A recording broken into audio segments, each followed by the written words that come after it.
식사들 하셨습니까? 더울 때가 되긴 했는데 너무 더우니까 조금 당황스럽긴 합니다. 얼마 전 논에 못 심는데 죽는 줄 알았습니다. 저야 모판 나르는 것밖에 할 줄 아는 것이 없어서 모판만 날랐는데도 땡볕에 얼굴과 팔이 홀랑 탔죠. 참 농사짓기 힘들고 아무나 하는 것이 아니라는 것을 더욱 뼈저리게 느끼는 것 같습니다. 개중에는 농사 아무나 짓는 거 아니냐라고 하시는 분들도 있습니다만은 농사를 지을 수 있어도 상품성 있게 만들어서 시장에 내다 팔아서 황금성을 가지게 되는 것은 좀 다른 얘기라고 생각하고 절대 쉽지는 않죠. 제가 땅이 있는데도 농사를 포기한 이유가 이겁니다. 차라리 유튜브 하는 것이 훨씬 쉽습니다. 요즘 선거가 끝나고 주식도 널뛰기 하는 상황이라서 좀 어수선하죠. 이럴 때일수록 중심 잡고 세상의 흐름을 잘 봐야 주류에서 밀리지 않고 살 수 있다고 저는 생각하는데 사람이 꼭 그렇지만은 아닌 것 같습니다. 이런 얘기도 있습니다. 알프레드 히치콕이라는 영화 감독이 있죠. 공포영화 사이코 등으로 유명한 감독으로만 알고 있지만은 사실은 공포영화의 대부분뿐만 아니고 영화 감독들에게 가장 존경받는 인물이기도 합니다. 특히 봉준호나 타란티노 감독이 열렬한 팬으로 유명하죠. 참고로 히치콕은 딸만 하나가 있는데 그 딸이 손녀만 셋을 낳습니다. 그래서 딸부잣집이죠. 딸도 영화 관련 일을 하고 있고 손녀도 영화 감독이라고 합니다. 이 히치콕 감독이 유명한 일화가 있는데 손녀가 대학에서 히치콕 감독에 관한 리포트를 쓰는데 당사자인 할아버지 히치콕에게 물어보고 리포트를 썼다고 합니다. 그런데 교수가 점수를 10밖에 안 줘서 할아버지에게 이런 사실을 얘기하니까 당사자인 할아버지가 미안하다, 최선을 다했다라고 이렇게 얘기해서 웃음을 주었던 일화가 있습니다. 심지어 손녀는 영화 관련 전공을 해서 할아버지를 주말마다 만나면서 인터뷰를 하고 영화 이야기 나누는 것이 일상이었고 히치콕도 그런 것을 상당히 즐겼다고 하니까 얼마나 많이 할아버지 히치콕과 교감이 있는 상태에서 리포트를 썼는지 다들 알 수 있을 겁니다. 그런 사실을 전혀 모르는 교수가 평가를 실을 주었다는 것은 좀 시사하는 바가 있죠. 이 일화는 우리 주입식 교육의 문제점이라는 소재로 많이 쓰이고 있습니다만은 우리의 격언도 빙산의 일각, 코끼리 발만지기, 꿈보다 해몽이란 말 이런 것으로 표현하기 적합하지 않을까 저는 생각을 합니다. 어떤 나타난 현상 일부만 보고 전체를 파악하는 것은 무리가 있거나 불가능하다는 것이라는 것을 보여주는 예시가 아닌가 합니다. 또 의도와 달리 다른 결과가 나타난 경우도 이런 일화로 이야기할 수 있죠. 살다 보면 본심을 오해해서 사람 잡는 경우도 많은데 이런 경우가 딱 그런 경우죠. 저 또한 유튜브를 하면서 오토바이 관련 구독자 사이에 할리, 로얄 엔필드만 까는 유튜버로 유명해졌습니다. 본심은 저도 할리를 좋아합니다. 다만 수입사와 할리가 최고인 줄 아는, 할리가 다인 줄 아는 유저를 까는 것인데 대부분 사람들은 할리라는 오토바이 자체를 깐다고 생각하는 것 보면은 이런 일화와 일맥상통한 것이 아닌가 좀 생각을 해봅니다. 문제는 국내 수입사뿐만 아니라 본진도 흔들리고 있다는 겁니다. 2025년 오토바이 업계의 가장 큰 이슈는 KTM이 인도 바자즈에게 경영권이 넘어가고 인디언 모터스가 캐나다의 브롬바디어에서 헤지펀드로 넘어간 사건이라고 저는 보고 있습니다. 그만큼 오토바이 업계가 어려웠다고 저는 봅니다. 아무리 오토바이가 사양산업이라고 하지만은 아직은 시장성이 남아있는 상황이고 인도와 중국 업체는 날개를 달고 날아다니는 상황을 본다면은 유일하게 적자를 보는 KTM 할리는 좀 시사하는 바가 좀 있습니다. 그래서 오늘 이야기는 할리 현재 상황과 부활 가능성에 관한 이야기를 좀 해보려고 합니다. 이야기 들어가겠습니다. 할리의 상징은 자유, 즉 아메리칸 프리덤이라고 할 수 있죠. 자유롭게 어디든 자유롭게 달릴 수 있는 존재로서의 할리는 젊음과 자유의 영혼이라는 히피 문화와 갱스터 문화를 바탕으로 성장한 메이커입니다. 그런 이미지를 탈피하고자 1980년대 호구를 만들어서 존재감과 소속감, 사회에서 소외받는 약자 보호 등 사회 공헌을 바탕으로 할리를 이끌어왔죠. 이 자유의 가치는 신체, 영혼뿐만 아니라 수만 가지로 표현할 수 있는 오토바이 튜닝의 자유가 있었습니다. 그런데 2022년 이상한 일이 있었는데 할리 소비자 연대와 할리 본사 간에 자유롭게 수리할 수 있는 권리에 관한 소송이 있었습니다. 미국은 우리와 다르게 PL법에 속한 연방 매그너스 모스 보증법이라는 것이 있습니다. 1975년도에 제정된 연방 소비자 보호법으로 적용 대상은 25불 이상의 가격을 가지는 물건에 서면 보증이 제공되는 모든 소비자 제품에 적용되며 보증 위반 시 소비자에게 수리, 교환, 환불 또는 금정적 손해배상을 요구할 수 있는 권리를 부여하는 소비자 보호법입니다. 이 법에서 주목해야 할 것은 불공정 면책 금지, 즉 수리를 받으려면 특정 회사의 정식 부품만 사용한다는 식의 부당한 조건을 달아서 보증을 무효하는 행위를 금지한다라는 조항입니다. 즉 제조업체에서 권장하는 스펙의 대체 호환 부품으로 제공된 매뉴얼을 바탕으로 물건을 자가 수리하더라도 워런티가 날아가지 않고 정당한 수리로 본다는 조항입니다. 우리와는 좀 사뭇 다르죠. 그래서 미국 유튜브 보면은 자동차, 오토바이, 농기구, 선박, 리페어, 리뉴얼 이런 영상이 많은 이유가 여기에 있습니다. 이 소송의 쟁점은 할리에서 할리 대리점에 있는 정식 부품이 아니면은 정식 수리로 인정 안 하고 워런티를 제한한다는 것이고, 정식 부품은 비싼 가격에 할리가 폭리를 취하고 있다는 것에 화가 난 소비자 연맹이 낸 소송인데 2024년 소송이 기각되어 결국 할리가 소송에서 이겼습니다. 결국은 할리가 소비자의 수리권을 인정하지 않는다는 것에 소비자들의 엄청난 비난에 직면을 하고 있고 배신감에 많은 논란이 되고 있는 상황입니다. 이 문제는 할리 특성상 개인 취향에 맞게 개조와 튜닝하는 것이 제일 자유로운 메이커였는데 그것을 이제 할리에서 인정하지 않겠다는 것은 아주 큰 문제로 다가올 수밖에 없을 겁니다. 미국에서는 오토바이를 비롯해 자동차, 농기구, 자가수리나 튜닝이 엄청나게 자유로운 나라였습니다. 이유는 인건비가 비싸서 우리나라 수리점 수리비 공임과는 좀 다른 천상계 공임을 가지고 있죠. 예약도 해야 하고 수리 시간도 많이 소요되고요. 우리는 반나절이면 될 일이 미국에서는 며칠이나 일주일 이상 걸리는 경우가 허다하다고 합니다. 그래서 오너 매뉴얼에 따라서 규격에 맞는 정식 부품이나 대체품으로 자가 수리하는 것이 자유로웠고 보험이나 워런티에 문제가 없었는데 이번에 할리가 그런 풍토에 제동을 건 것이라고 보시면 됩니다. 한마디로 기흥이 한국에서나 하는 짓을 미국에서 하다가 민심의 폭탄을 맞은 것이라고 보면 되겠죠. 실제 글로벌 1위 미국 트랙터 회사인 존 디어가 정식 대리점을 통한 수리만 인정하는 정책을 썼다가 비난을 받고 자유로운 수리가 가능한 한국산이 미국에서 잘 팔리는 기회 현상이 있기도 하다고 합니다. 또 한 가지는 중국 첸장에서 만드는 X350, X500, 인도 히어로가 만드는 X440이라는 입문자를 위한 오토바이를 미국에 보급하지 않는 문제, 그리고 라이브와이어의 실패에도 알타라는 오프로드 전문 오토바이 생산 회사의 몰락을 부추겼다는 추문에 휩싸이면서 이미지도 날아가는 것이 아닌가 하는 의구심을 갖는 기사들이 점점 나오고 있습니다. 알타 문제는 아직 구체적인 기사는 없는데 오프로드 전문 전기바이크 오토바이 개발 생산업체인 알타모터스가 캐나다의 본바라디어로 M&A 된 과정에서 할리가 숟가락을 잘못대서 CEO가 자살하는 사태가 벌어져 회사가 공중분해되었다는 정보만 있어서 정확한 내용은 파악할 수가 없었습니다. 하여간 이런저런 추문으로 할리가 이미지가 예전만은 못하다는 기사가 양산되고 있는 것 보면은 할리도 바닥을 보이는 것이 아닌가 합니다. 거기다 태국 생산기지에서 만드는 에볼루션 맥스 엔진을 단 오토바이 고장과 서비스 문제로 믿음이 할리라는 공식도 도마에 오르고 있는 상황이죠. 이 문제로 미국에서 할리 중국가가 폭락하는 사태를 일으켰다고 포럼이나 레딧에서 난리가 났죠. 현재 할리데이비슨은 올해 5월 5일 2026년 1분기 실적 발표와 함께 백투더 블릭스라는 이름의 새로운 미래 전략을 발표했다고 합니다. 이는 지난 2025년 10월 CEO가 교체된 이후에 위기 탈출을 위한 첫 번째 전략 선언이고 공랭식 스포스터의 부활 및 스프린터 시리즈 라인업을 새로 정비해 라인의 중심으로 키운다는 계획입니다. 할리 홈피 대문에 의하면은 백투더 블릭스라는 할리의 핵심 강점과 경쟁 우위를 기반으로 라이더의 열정을 활용하여 회사와 딜러, 주주 모두에게 수익성 있는 성장을 제공할 것이라고 당당하게 써놨습니다. 또 새로운 성장 단계로 나아가는 과정에서 우리는 브랜드의 정체성을 정의하는 장인 정신과 헌신을 유지하는 동시에 라이더, 딜러, 주주 모두에게 의미 있는 가치를 제공하기 위해 최선을 다할 것입니다 라고 하는데 한마디로 근본으로 돌아간다는 뜻 같습니다. 사실 할리데이비슨은 현재 매우 심각한 위기 상황에 놓여 있는 것은 사실이죠. 2025년 글로벌 판매량은 19년도에 비해서 40% 감소했고 마진은 18%, 딜러 수익성은 무려 80%나 하락했다고 합니다. 이는 라인업 축소, 프리미엄 라인업의 강화, 전동화 등을 골자로 한 전임 CEO의 하드와이어 전략이 실패한 결과라고 진단을 하고 있습니다. 새로운 CEO 아티스타스가 내어놓은 백투더 블릭스라는 전략은 한마디로 정리하면은 실험을 멈추고 원래 하던 것으로 돌아간다는 것이라고 합니다.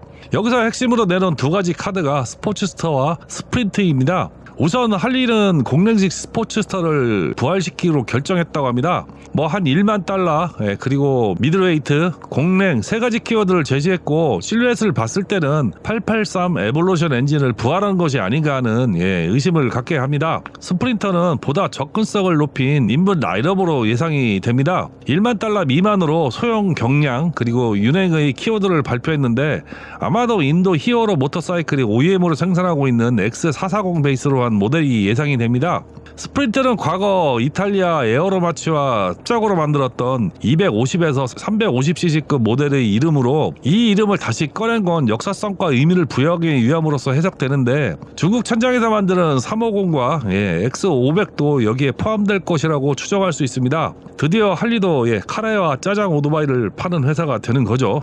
태국산도 망했고 인도와 중국산은 어떨지 벌써부터 걱정이 됩니다.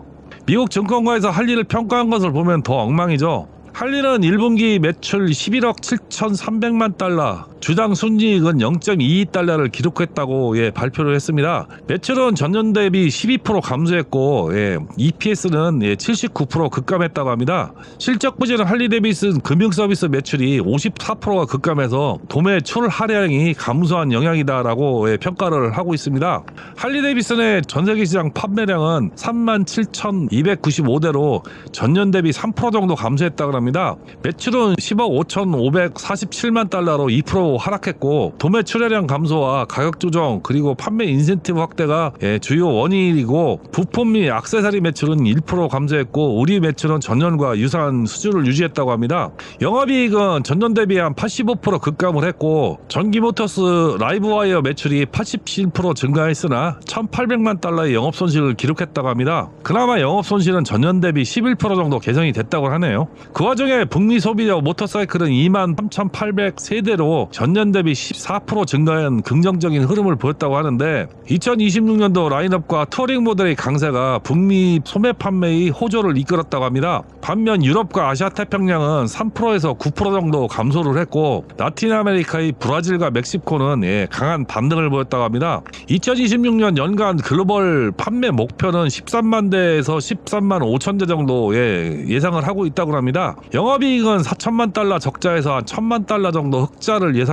있고 금융 서비스 이익은 4,500만 달러에서 6천만 달러, 라이브 와이어 영업 손실은 7천만에서 8천만 달러 정도로 전망을 했다고 합니다. 자본 투자의 계획은 1억 7,500만 달러에서 2억 달러 정도 투자를 할 계획이라고 하는데 경량 어드벤처 전기 오토바이를 다시 개발을 하고 발매를 시작했습니다. 증권가에서는 2027년도 매출은 38억 8,820만 달러로 EPS는 1.55달러로 큰 폭의 개선이 기대된다고 예상은 했다고 합니다. 아티스타스 할리 데이비슨 CEO는 신규 라이드 마케팅 플랫폼과 성장 전략을 통한 제품력 강화, 딜러 재고 정비가 호조를 보였다. 앞으로 이 전략을 바탕으로 실적 개선에 박차를 가할 것이라고 밝혔다고 하는데 이런 장밋빛 기사와는 달리 매출 하락으로 인한 주가 하락, 투자 감소, 대리점 감소, 미래 성장성 부족, 입문자 감소, 이미지 하락 등 좋은 소식은 없는 것 같습니다. 워낙 돈이 많은 회사라 당장은 망하지는 않겠지만 이대로 간다면은 10년 이상 버틸 수 있을까요? 참고로 현재 10개 글로벌 오토바이 업체 중에서 KTM과 할리만 적자를 내고 있다고 합니다. 우리나라 대표적인 유업회사 남양유업도 한때 금융이자 수익만 연간 한 800억을 찍던 회사가 15년 만에 몰락해서 남의 손으로 넘어갔습니다. 미래는 아무도 모르는 것이죠.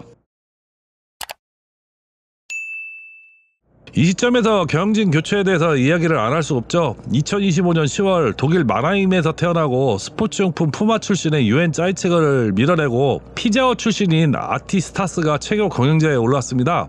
아티스타스는 오자마자 이사회를 개편을 했는데 주주의 요구에 따라 이사회를 강화하고 하이랜드 캐피털의 다니엘 노바, 예티스 홀딩스의 CEO 매티 레인티지라는 사람을 신규 독립이사로 영입을 했다고 합니다. 예티는 캠핑용품을 만드는 회사죠. 문제는 호구와 이사회의 과도한 경영 개입이라는 벽이 있다는 기사가 많습니다. 호가 직접 경영에 개입하지는 않지만은 과거 향수에 젖어서 환경 규제를 뚫고 갈 수랭식 엔진 도입을 적극 반대한다든가 세계적 주류가 된 어드벤처나 전기 오토바이 개발을 막고 있다는 이야기도 있습니다. 이유는 그냥 할리스럽지 못하다는 이유라고 합니다. 그래서 개발된 지 몇 년이 지난 X350, X440, X500이 미국 내 판매도 지연되고 있다는 기사가 있을 정도로 할리 내 영향력이 막강하다고 합니다. 이런 영향력은 이사회에도 미치고 있어서 이사회도 적극적으로 호구의 의견이나 압력을 무시 못한다는 기사를 본 적이 있을 정도로 개입이 심각한 듯합니다. 취미 기반의 제품을 만드는 기업이 힘든 것이 이런 문제가 있는 것 같습니다. 사진을 제외하고는 다들 변하거나 첨단을 싫어하는 기류나 정체성을 유지해 줄 것을 소비자가 많이 요구를 하죠. 그러다 망하는 기업들이 많죠. 영국 오디오 산업이 그래서 거의 다 망했고 해체해져서 중국으로 다 모이고 있습니다. 언젠가는 할리도 중국으로 팔려나가는 것이 아닌가 상상해볼 수도 있을 것 같습니다. 1960에서 70년대 일제 오토바이는 더 나은 성능과 가격으로 미국에 진출을 했었죠. 지금 중국과 인도 업체가 그러고 있습니다. 한때 할리가 망해서 AMF라는 볼링 업체로 넘어갔었지만은 KTM이 무너지고 유럽 전체가 손을 내미지 않는 것처럼 할리도 미국 내 업체가 손을 내밀지 않으면은 결국 돈이 남아도는 중국으로 넘어갈 가능성이 높습니다. 그럼 우리도 저렴한 가격에 할리를 다시 그러면 저도 한 대 살 의향이 있습니다. 그런데 중국산인데 가격은 지금과 같다면 쉬었다 뻑이죠.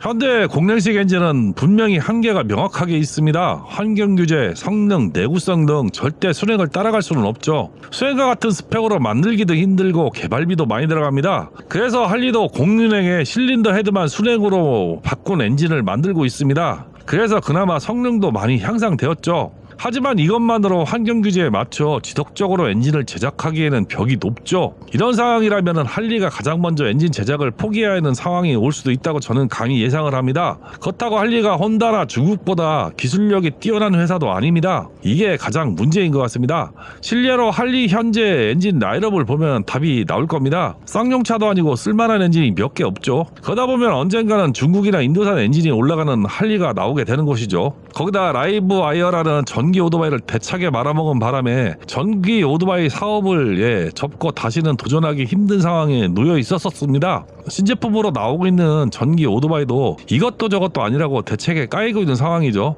현재 유럽이나 미국 스타트업 업체는 취미용 전기 오토바이 시장에 열심히 도전하고 있고 고성능의 주행거리도 거의 300km를 달릴 수 있는 오토바이가 계속 출시되고 있습니다.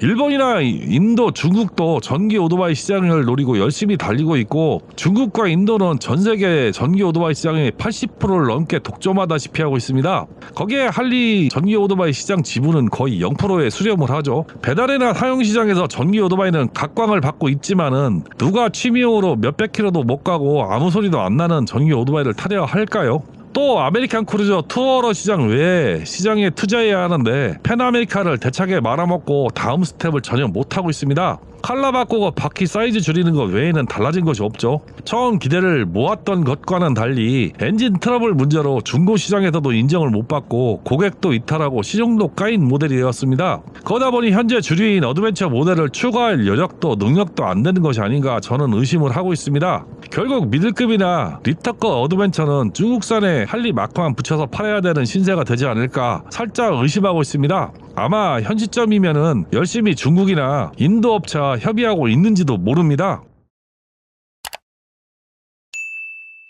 이 정도 나왔으면 부활 가능성을 좀 한번 알아봐야겠죠. 망한 것이 아니라 부활이라고 얘기하기는 그렇고 전성기를 다시 구할 수 있을 가능성이라고 이야기하는 것이 맞을 것 같습니다. 솔직히 어느 오토바이 회사도 1950년대 부흥기에서 1980년대 90년대 전성기를 다시 누리기는 불가능하다는 것이 전문가들의 의견인 것 같습니다. 그때는 환경 규제도 무역 규제도 별로 없던 시기고 오로지 최고의 성능과 내구성, 디자인, 가격으로 경쟁하던 시대입니다. 하지만 이제는 최고 성능을 위해서 무조건 배기량을 늘리거나 기술력으로 압축비도 함부로 높이기 어려운 시대가 되었죠. 그런데 할리가 이런 엔진 기술이 있는지도 의심이 되고 가장 큰 문제는 취미 오토바이 시장이 줄고 있다는 겁니다.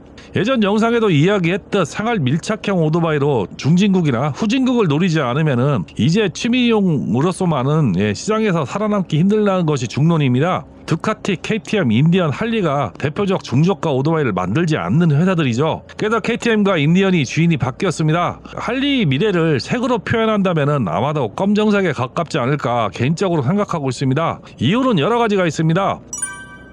첫 번째, 기술력이 있는지 의문이 듭니다. 공랭식 엔진은 어느 정도 기술력은 축적되었다고 봅니다만은 앞으로 순행이나 크루저나 투어링 외에 어드벤처, 상할 밀착형 소형 오토바이 등 오토바이를 개발할 능력이나 여력이 있는지 저는 의심하고 있습니다. 전기 어드벤처 오토바이 전문회사인 알타모터스와 2018년 미래 전기 오토바이 모델 개발을 위한 파트너십을 발표하고 실제 인수하려는 시도를 했었습니다. 할리는 6개월 후 계약을 파기하고 대신 실리콘밸리의 자체 연구개발 부서를 설립하는 배신을 했죠. 이로 인해서 BRP와 이야기가 잘 되던 알타모터스는 파산하고 CEO는 자살하는 파국의 원인을 할리가 제공했다는 의심을 받고 있습니다.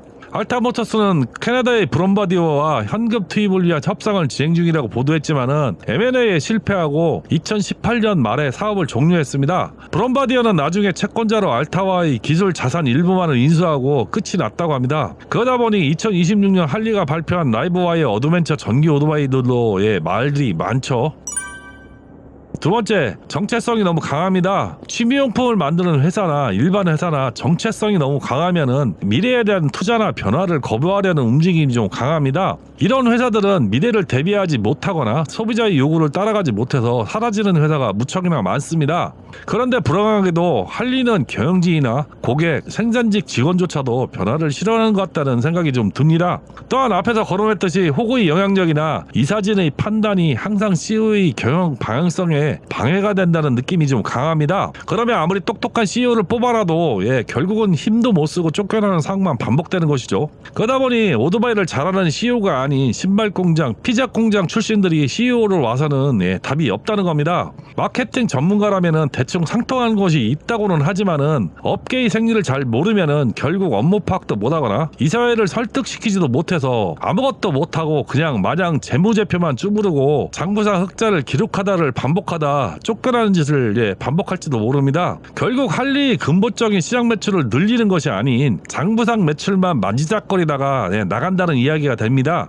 단기적으로 이런 수익을 내는 것은 누구나 할 수 있는 짓이죠. 사람 자르고 재고 부품 줄이고 할인으로 밀어내게 하고 그러면 매출이 금방 늘어서 살아나는 것 같지만은 결국은 제 살만 파먹다 망하는 지름길이 될 수도 있습니다. 중장기적인 전략 목표를 수립할 수 있는 사람을 뽑아서 전폭적으로 밀어줘도 성공할까 말까 한데 현대 오토바이 시장에서 이런 식으로 절대 성공 못할 것이라고 저는 보고 있습니다. 제가 딱 그런 회사에서 근무하다 답이 없어서 퇴사를 했습니다. 결국 그 회사는 망해서 헐값에 팔렸죠. 예전에 혼다 오토바이 편에서 한 이야기를 복귀한다면은 혼다의 간부는 연구개발, 마케팅, 재무실무 등 전반적인 업무를 익히지 않는 사람에게는 절대 고위직으로 발탁을 안 한다는 말이 있습니다. 원툴맨이 아니라 다재다능한 실무에서 성과를 검증받은 원클럽 플레이어를 CEO로 앉히고 있지만은 그런 혼다도 요즘에 흔들리고 있습니다. 좀 생각해봐야 될 문제가 아닌가 생각을 합니다.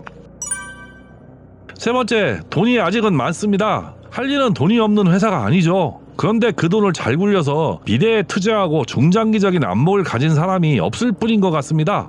문제는 요즘 같은 대규모 적자를 낸다면은 언제까지 버틸지 아무도 모르죠. KTM이 인디언이 그렇게 무너질 거라고는 누구도 예상을 못했을 겁니다. 할리도 여러 군데서 안 좋은 징조가 보이고 있다는 점이 가장 주목할 만한 점 같습니다. 대리점 숫자도 줄고 있고 대리점 수익도 줄고 있고 고객도 줄고 있습니다. 거기다 무겁고 잘 안 나가는 오토바이를 찾는 사람은 더욱 줄고 있죠. 할리는 2010년대까지 미국 최대 판매 메이커에서 가와사키에게 최대 판매량을 내준 지 오래입니다. 이유는 시장을 선도를 못하고 있다는 것입니다. 새로운 시대에 맞는 디자인과 성능 그리고 고객의 입맛에 맞는 니드에 부응하지를 못하고 새로운 유행을 창출하지 못하고 있다는 점이죠. 그냥 과거에 매몰된 디자인과 발전성이 부족한 성능, 그저 그런 오토바이만 맨날 만들고 있는 와중에 새로운 시도는 매번 실패를 하고 논란만 만들고 있습니다.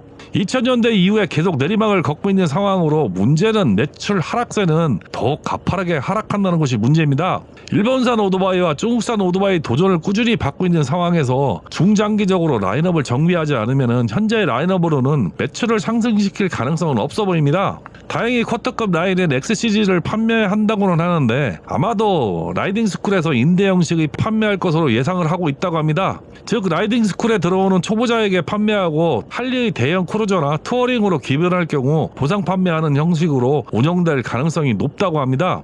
이게 얼마나 입문자 판매 증진에 도움이 될 방식인지는 모르겠습니다. 그냥 글로벌 세계 시장에 뿌리는 것이 더 효과가 있지 않을까라고 저는 보고 있습니다. 하여간 많은 도전에 직면하고 있다는 것은 확실해 보입니다. 제가 보기에는 할리는 한국 판매상만 정신 못 차리는 것이 아니고 본사도 정신을 못 차리고 있는 것 같다는 생각이 앞섭니다. 한때 저도 유저였고 아직도 좋아하는 마음을 가지고 있는 저로서는 안타까울 따름이죠. 거기다 라이들도 너무 폐쇄적이고 배타적이죠. 무겁고 안 나가고 유지비도 많이 들어가는 그런 오토바이가 과연 계속 환영을 받을 수 있을까요? 미국이나 한국도 늙은이나 타는 오토바이라는 명예를 쓰지 않으려면 부단한 노력이 있어야 할 듯합니다.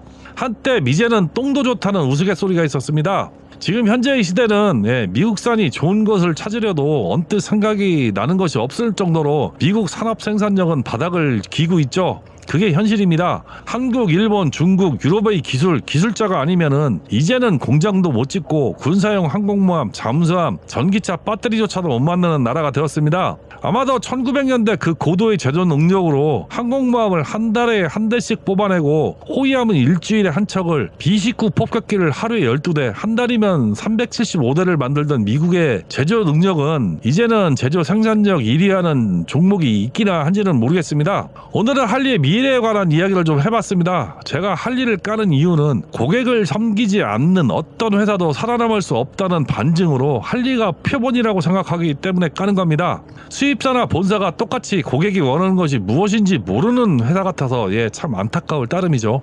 더 더워지기 전에 좋은 곳으로 즐거운 라이딩 많이 하시기 바랍니다. 오늘 이야기는 여기까지입니다. 시청해주셔서 감사합니다.